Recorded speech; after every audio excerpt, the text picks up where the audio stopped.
that in December, a motion under Article 124 was submitted for my consideration for removal of a judge of a High Court of Allahabad. That motion was purportedly from 55 members.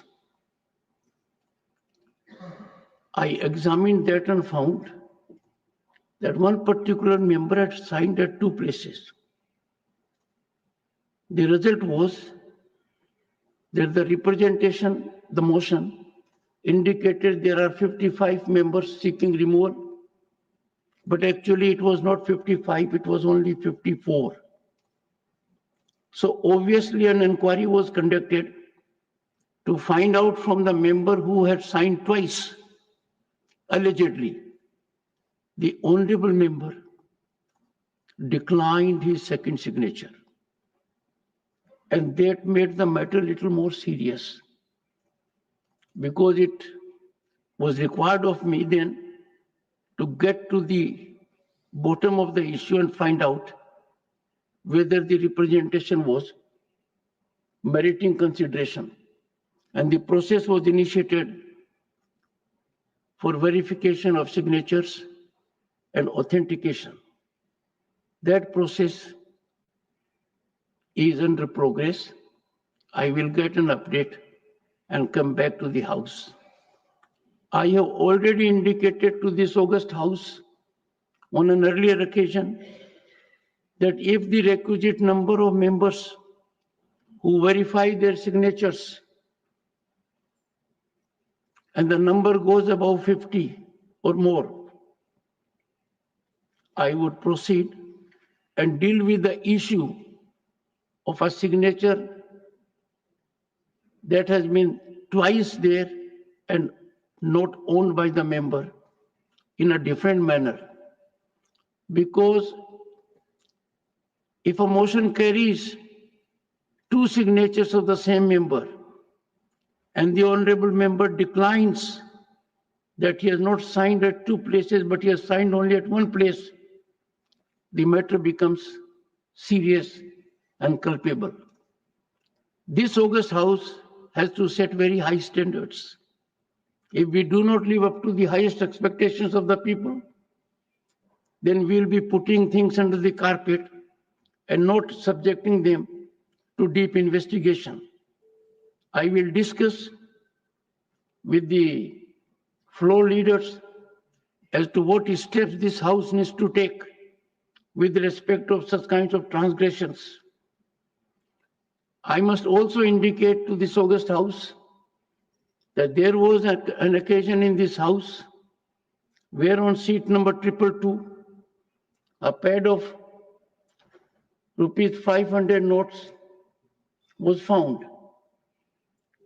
What is more surprising and deeply concerning is not that a pad of notes was found, but no one has owned it. No one has claimed it. This is quite serious. I had asked the authorities to get into the matter seriously, but it appears now that the matter will have to be dealt with, and that too I will put before the floor leaders for further consideration and guidance. Dr. Sikandar Kumar, concern over increasing drug addiction in youth and its impact. Thank you, sir, for giving me the opportunity to speak on important subject, that is concern over increasing drug addiction in youth and its impact. उपाध्यक्ष महोदय, मैं सरकार का ध्यान एक बहुत ही महत्वपूर्ण विषय की ओर आकर्षित करना चाहता हूं। वर्तमान समय में हिमाचल प्रदेश सहित कई राज्यों में नशे की समस्या से जुड़ी चुनौतियों का दायरा लगातार बढ़ता जा रहा है। हमारे देश के युवा जो देश का भविष्य है, वही युवाओं में बढ़ती नशीले मादक पदार्थों के सेवन और नशीली दवाओं की तस्करी एक प्रमुख गंभीर समस्या बन गई है, जिसका हमारे समाज और बहुत से परिवारों पर बहुत ही गलत प्रभाव पड़ता है। इस नशे का संदर्भ शराब आदि प्रचलित साजो सामान से नहीं, बल्कि गांजा, हेरोइन, अफीम, चरस और रसायनों की जटिल प्रक्रियाओं से बने कई तीखे मिश्रणों से है, जिनका प्रचलन युवाओं में तेजी से बढ़ा है। आपराधिक नेटवर्क के तहत कैनबिस, कोकीन, हेरोइन और मेथाम्फेटामाइन सहित कई प्रकार की नशीली दवाओं का व्यापार किया जाता है। इससे अर्जित किया गया धन विघटनकारी गतिविधियों एवं उद्देश्यों के लिए उपयोग किया जाता है, जिससे राष्ट्रीय सुरक्षा को भी बहुत बड़ा खतरा है। मैं भारत सरकार से आग्रह करना चाहता हूं कि इस विषय पर गंभीरता से विचार किया जाना चाहिए।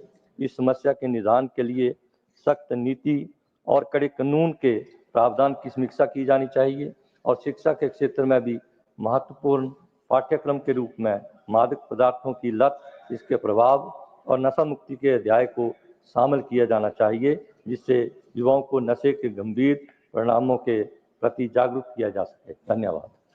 Thank you. Shri P. Wilson ji, not present. Shri Bijlal ji. Thank you, Deputy Chairman, sir. My subject, demand for shifting from water-intensive crops in Uttar Pradesh and making strategies for sustainable agriculture. Uttar Pradesh is one of the India's largest agricultural states, heavily dependent on two highly water-intensive crops, sugarcane and paddy. To reduce the stress on water resources, farmers should promote suitable alternatives and cultivate less water-intensive crops like pulses, which requires much less water and enrich soil fertility through nitrogen fixation. Millets, drought-resistant and nutritionally superior to rice. Oilseed, it requires less irrigation and have high market demand. Crops like beans, peas, and leafy greens need less water and provide higher profit per acre. Drip and sprinkler irrigation reduces water wastage and ensures efficient use. Rainwater harvesting for irrigation purposes. Soil moisture conservation using mulching, cover crops and organic matter to retain soil moisture. Shifting from water guzzling crops in UP requires major policy changes by the government, which may include: number one, fair price for millet, pulses and oilseeds to bring profitability at par. Number two, subsidies and incentive to provide financial support to farmers transitioning to less water intensive crops.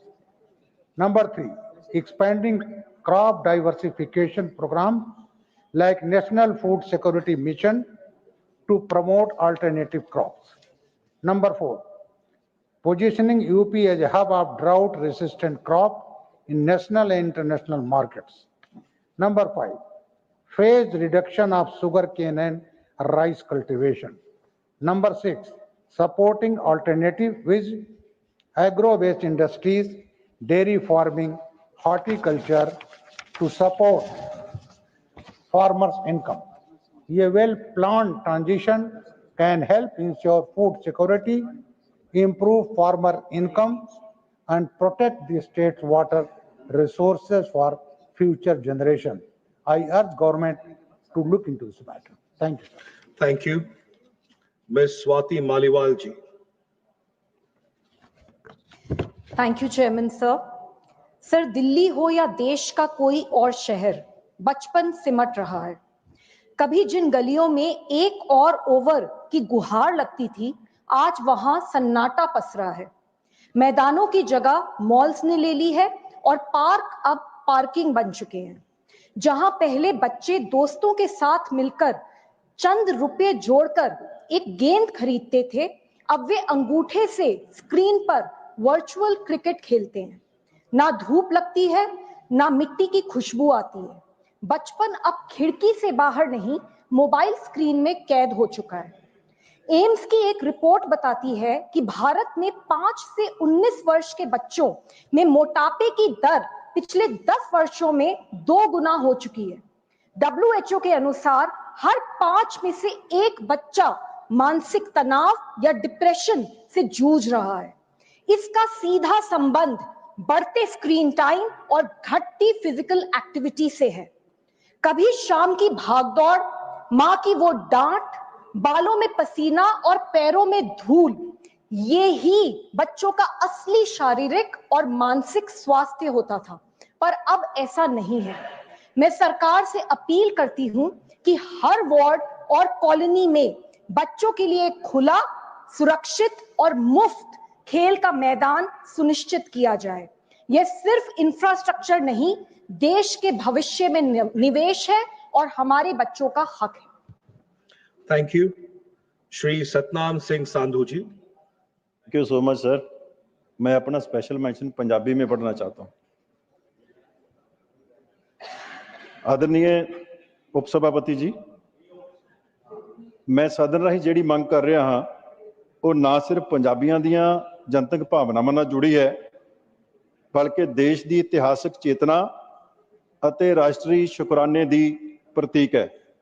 ਮੈਂ ਸਰਕਾਰ ਨੂੰ ਬੇਨਤੀ ਕਰਦਾ ਹਾਂ ਕਿ ਸ਼ਹੀਦ ਭਗਤ ਸਿੰਘ, ਸ਼ਹੀਦ ਊਧਮ ਸਿੰਘ ਅਤੇ ਸ਼ਹੀਦ ਮਦਨ ਲਾਲ ਢੀਂਗਰਾ ਨੂੰ ਮਰਨ ਉਪਰੰਤ ਭਾਰਤ ਰਤਨ ਪ੍ਰਦਾਨ ਕੀਤਾ ਜਾਵੇ। ਇਹ ਤਿੰਨੋਂ ਬਲੀਦਾਨੀ ਪੰਜਾਬ ਦੇ ਹੀ ਨਹੀਂ ਸਗੋਂ ਭਾਰਤੀ ਕ੍ਰਾਂਤੀ ਅਤੇ ਸਵਾਧੀਨਤਾ ਦੇ ਨਾਇਕ ਹਨ। ਭਗਤ ਸਿੰਘ ਨੇ 23 ਸਾਲਾਂ ਦੀ ਛੋਟੀ ਉਮਰ ਵਿੱਚ ਜੋ ਵਿਚਾਰ ਅਤੇ ਬਲੀਦਾਨ ਦਿੱਤਾ, ਉਹ ਅੱਜ ਵੀ ਦੇਸ਼ ਦੀ ਨੌਜਵਾਨ ਚੇਤਨਾ ਨੂੰ ਜਗਾਉਂਦਾ ਹੈ। ਊਧਮ ਸਿੰਘ ਨੇ ਜਨਰਲ ਡਾਇਰ ਨੂੰ ਮਾਰ ਕੇ ਜਲਿਆਂਵਾਲੇ ਬਾਗ ਦੇ ਹਜ਼ਾਰਾਂ ਸ਼ਹੀਦਾਂ ਦੀਆਂ ਆਤਮਾਵਾਂ ਨੂੰ ਇਨਸਾਫ ਦਿਵਾਇਆ। ਮਦਨ ਲਾਲ ਢੀਂਗਰਾ ਨੇ ਅੰਗਰੇਜ਼ ਅਧਿਕਾਰੀ ਕਰਜਨ ਵਾਇਲੀ ਨੂੰ ਗੋਲੀ ਮਾਰ ਕੇ ਬਰਤਾਨਵੀ ਸੱਤਾ ਦੇ ਗੁਮਾਨ ਨੂੰ ਤੋੜਿਆ। ਇਹ ਵਿਡੰਬਣਾ ਹੈ ਕਿ ਆਜ਼ਾਦੀ ਦੇ 77 ਸਾਲਾਂ ਬਾਅਦ ਵੀ ਇਹਨਾਂ ਮਹਾਨ ਬਲੀਦਾਨੀਆਂ ਨੂੰ ਭਾਰਤ ਰਤਨ ਨਹੀਂ ਦਿੱਤਾ ਗਿਆ, ਜਦੋਂ ਕਿ ਉਹਨਾਂ ਦੇ ਵਿਚਾਰ, ਬਲੀਦਾਨ ਅਤੇ ਪ੍ਰੇਰਨਾ ਅੱਜ ਵੀ ਅਮਰ ਹੈ। ਕੀ ਇਹ ਜਾਇਜ਼ ਹੈ ਕਿ ਜਿਨ੍ਹਾਂ ਨੇ ਸਰਵਉੱਚ ਬਲੀਦਾਨ ਦਿੱਤਾ ਉਹਨਾਂ ਨੂੰ ਰਾਜਨੀਤਿਕ ਤੁਸ਼ਟੀਕਰਨ ਜਾਂ ਇਤਿਹਾਸ ਦੀ ਭੁੱਲ ਕਾਰਨ ਦਰਕਿਨਾਰ ਕਰ ਦਿੱਤਾ ਜਾਵੇ? ਪ੍ਰਧਾਨ ਮੰਤਰੀ ਸ਼੍ਰੀ ਨਰਿੰਦਰ ਮੋਦੀ ਜੀ ਦੀ ਅਗਵਾਈ ਹੇਠ ਭਾਰਤ ਆਪਣੇ ਸੱਚੇ ਨਾਇਕਾਂ ਨੂੰ ਸਨਮਾਨਿਤ ਕਰਨ ਦੀ ਦਿਸ਼ਾ ਵਿੱਚ ਕਦਮ ਪੁੱਟ ਰਿਹਾ ਹੈ। ਅਜਿਹੀ ਸਥਿਤੀ ਵਿੱਚ ਇਹਨਾਂ ਸ਼ਹੀਦਾਂ ਨੂੰ ਭਾਰਤ ਰਤਨ ਪ੍ਰਦਾਨ ਕਰਕੇ ਇੱਕ ਇਤਿਹਾਸਕ ਗਲਤੀ ਸੁਧਾਰੀ ਜਾ ਸਕਦੀ ਹੈ।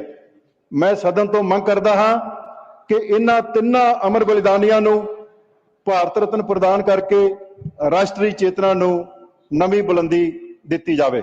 ਧੰਨਵਾਦ। Thank you. Shri Sant Balbir Singh ji, not present. Announcement regarding BAC. I have to inform members that the Business Advisory Committee in its meeting held today on the 21st of July 2025 has allotted time for government legislative business as follows. 1. Consideration and passing of the Income Tax Bill 2025 after a report of the Select Committee is laid and the bill is considered and passed by Lok Sabha, time allotted 9 hours. 2. Consideration and passing of following bills after they are introduced, considered and passed by Lok Sabha: the National Sports Governance Bill 2025, the National Anti-Doping Amendment Bill 2025, to be discussed together 4 hours. Number 3, consideration and passing and return of the appropriation bill relating to demand for grants Manipur for the year 2025-26 after it is introduced, considered and passed by Lok Sabha. Number 4, consideration and passing of the Manipur Goods and Services Tax Amendment Bill 2025 after it is introduced, considered and passed by Lok Sabha. Both these two bills to be discussed together for 4 hours. The committee also recommended that membership of the Ethics Committee may be increased from 10 to 15 to make it more representative.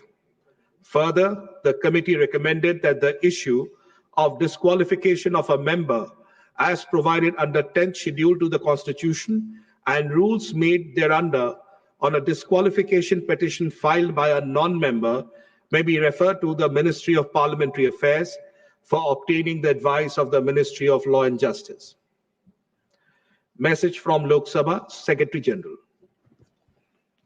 Sir, with your kind permission, I rise to report that Lok Sabha at its sitting held on Monday, the 21st July 2025, adopted the following motion: that this House do recommend to Rajya Sabha that Rajya Sabha do agree to elect 10 members from amongst the members of Rajya Sabha to associate with the Committee on Welfare of Other Backward Classes for the term of 1 year, beginning from the date of the first sitting of the committee, and do communicate to this House the names of members so elected to the committee.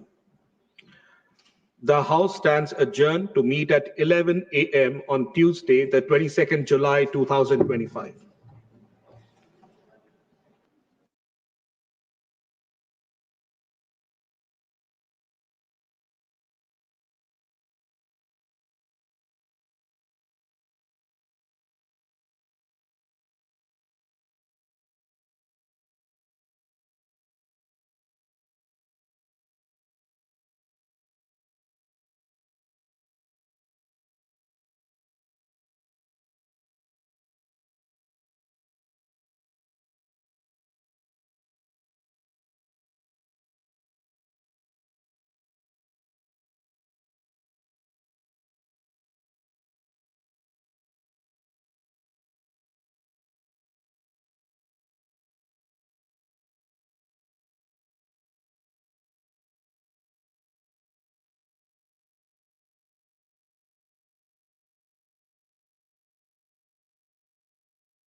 Democracy is never of a kind where the same party will never come to power. We have seen in our lifetime the change takes place at the state level, at panchayat level, at municipal level. That's a democratic process. But one thing is for sure, there has to be continuity of development, continuity of our civilizational ethos, and that comes only from one aspect. We must respect democratic culture. India is perhaps the only country in the world that has structured democracy at all levels. Constitutionally structured, understand my word.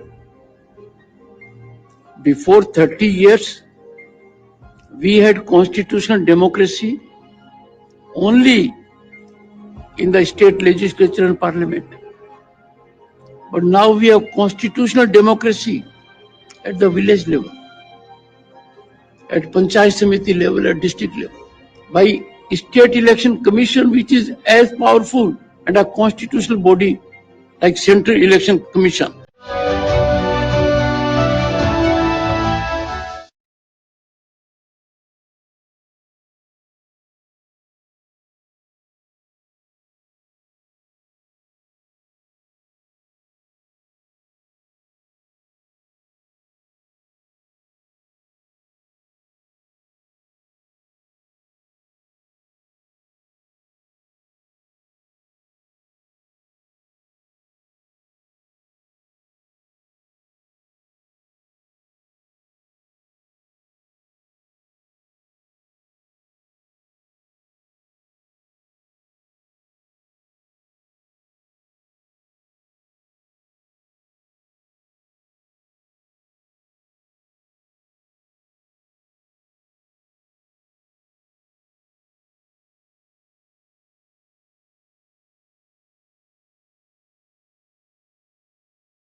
प्रेरणादायक अभूतपूर्व नेतृत्व नीति से सुदृढ़ अर्थव्यवस्था बन रहा है Bharat. 5G, UPI, AI, Bharat net जैसी सेवाएं गति दे रही हैं। डिजिटल अर्थव्यवस्था विकास को गति। मोबाइल व रक्षा उपकरण निर्माण कर हो रहा आत्मनिर्भर भारत। अब विश्व में एक्सपोर्ट करता है भारत। स्वरोजगार उद्यमिता से बन रहा है सशक्त राष्ट्र। अनेकों जनहितैषी योजनाएं बांध रही हैं पुल ग्रामीण आमजन और आर्थिक विकास के बीच। विकास के अमृत काल में मजबूत भारत की अर्थव्यवस्था। मोदी जी बना रहे भारत को तीसरी बड़ी अर्थव्यवस्था। विकसित भारत का अमृत काल।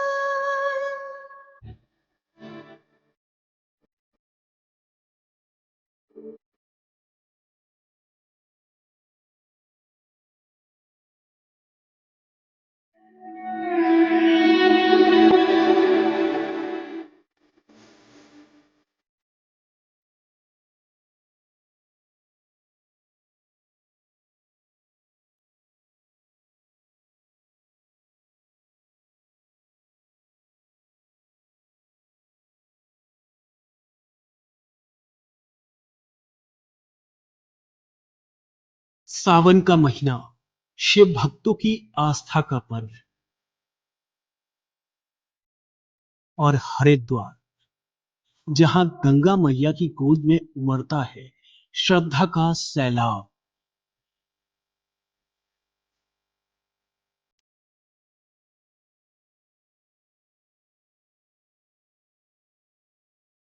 ये कोई साधारण यात्रा नहीं, ये है कांवड़ यात्रा।